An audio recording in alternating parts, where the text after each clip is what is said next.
My name's Ed Merriman. For going on 15 years, I've proudly been serving Maryland residents with their home financing needs.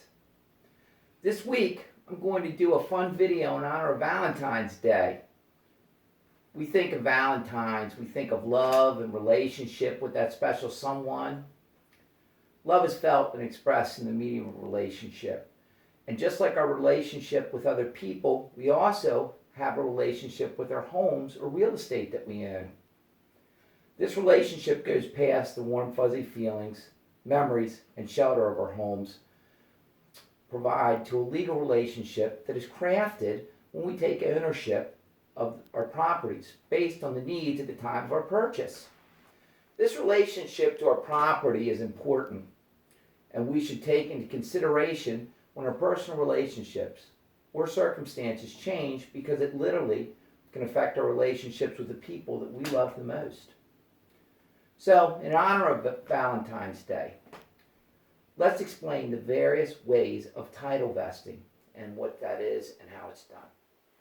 Title vesting refers to the details of property ownership and grants a person or persons exclusive use, possession, transfer rights to a given property.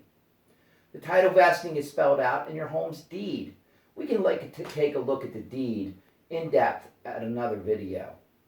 But it is important to note where to find it so you can take a look and see how your property is vested, and that's in your home's deed. For non-commercial transactions in the state of Maryland, you have a couple of options.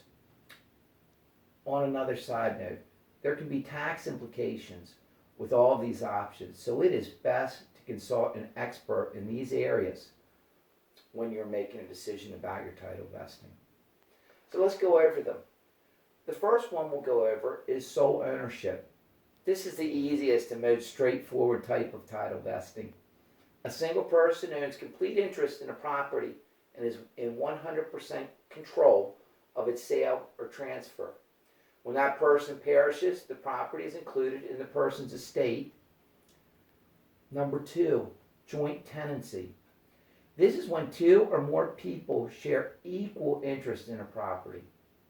For this to occur, the joint owners do not have to be married. There are certain tax advantages here for married couples. Seek an expert. If one of the owners dies, the property rights are passed on to the surviving partner.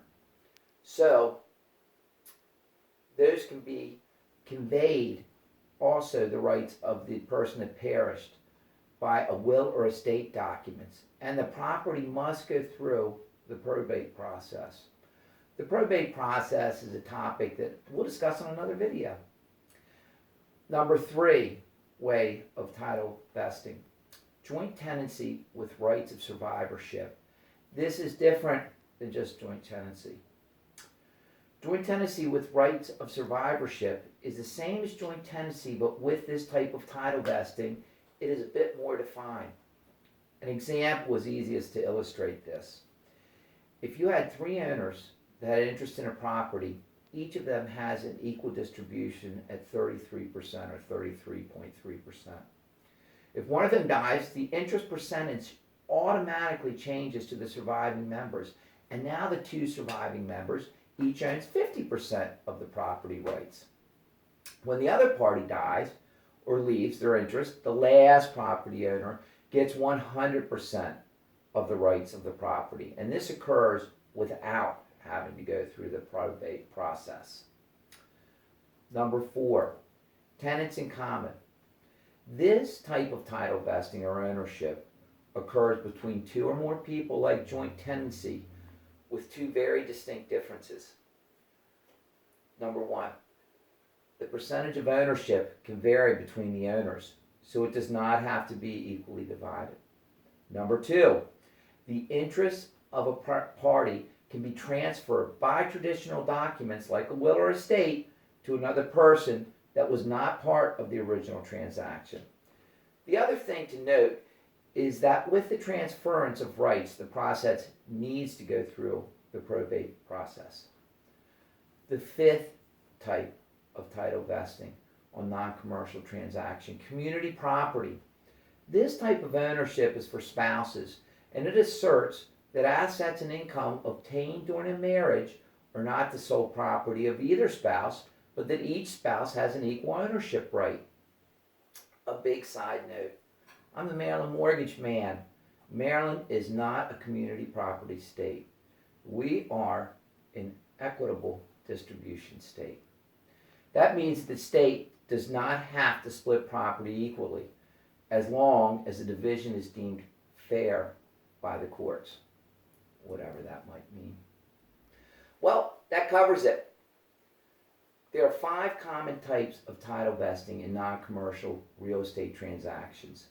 These range from sole ownership to community property and cover a large variety of circumstances and needs.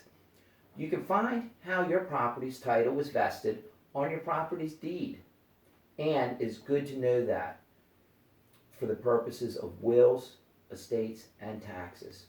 Consult your experts on this. I hope you enjoyed this video.